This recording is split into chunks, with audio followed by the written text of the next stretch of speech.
Assalamualaikum warahmatullahi wabarakatuh. Alhamdulillah, salatu wassalamu ala rasulillah wa ala alihi wa ashabihi wa atba'ihi wa mawalah. Wa la hawla wa la quwwata illa billahil aliyyil azim.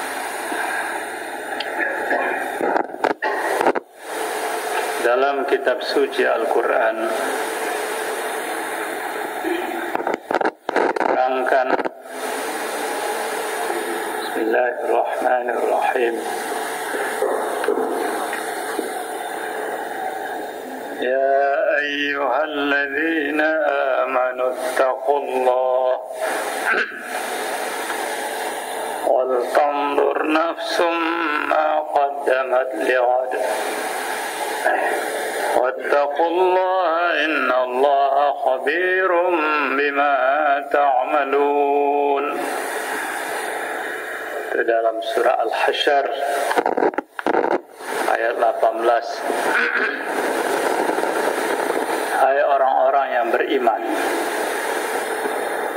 Ayat ini ditujukan kepada manusia yang beriman.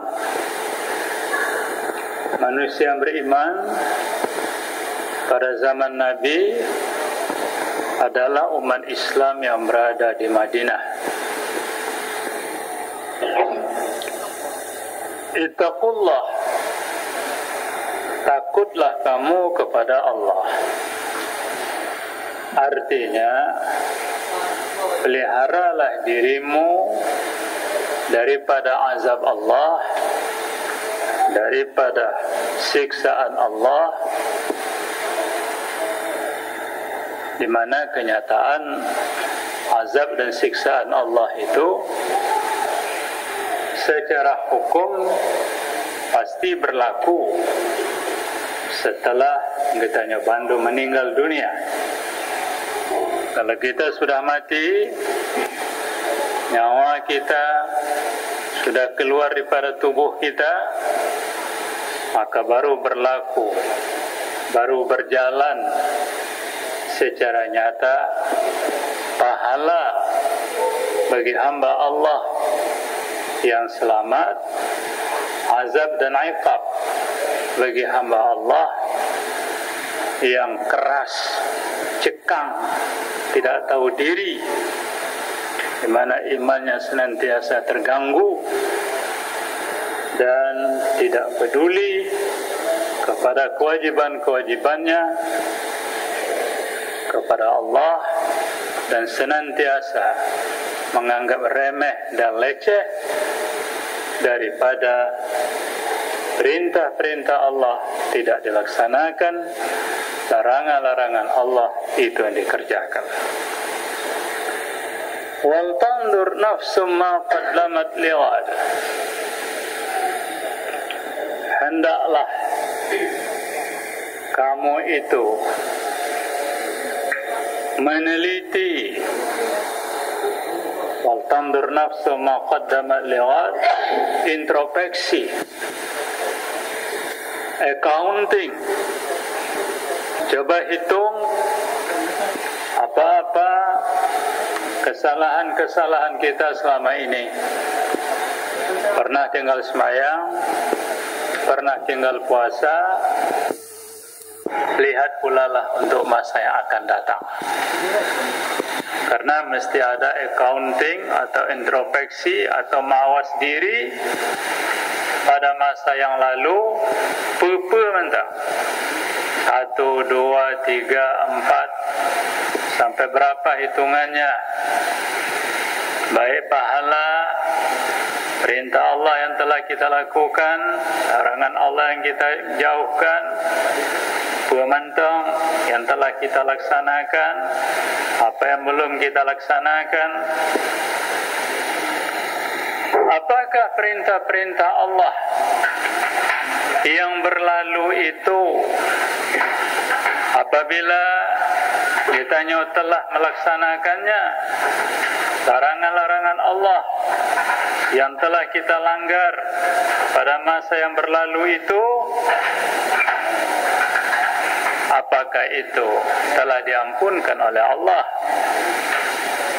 Demikian juga perintah-perintah Allah, apakah kitanya menjamin?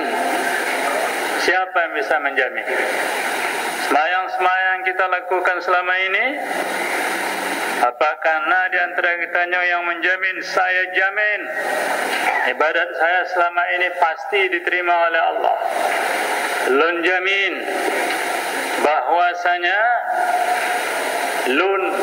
saya tidak pernah melanggar perintah-perintah Allah. Bersih penglihatan saya, bersih kuping saya, bersih anggota tubuh saya. Apakah kita ini menjamin hal keadaan itu? Kalau kita belum menjamin lagi perintah Allah yang kita selama ini, kita belum dapat menjamin apakah diterima oleh Allah. Larangan Allah yang harus kita jauhkan, bukannya akan menjamin betul-betul karena Allah Subhanahu wa taala.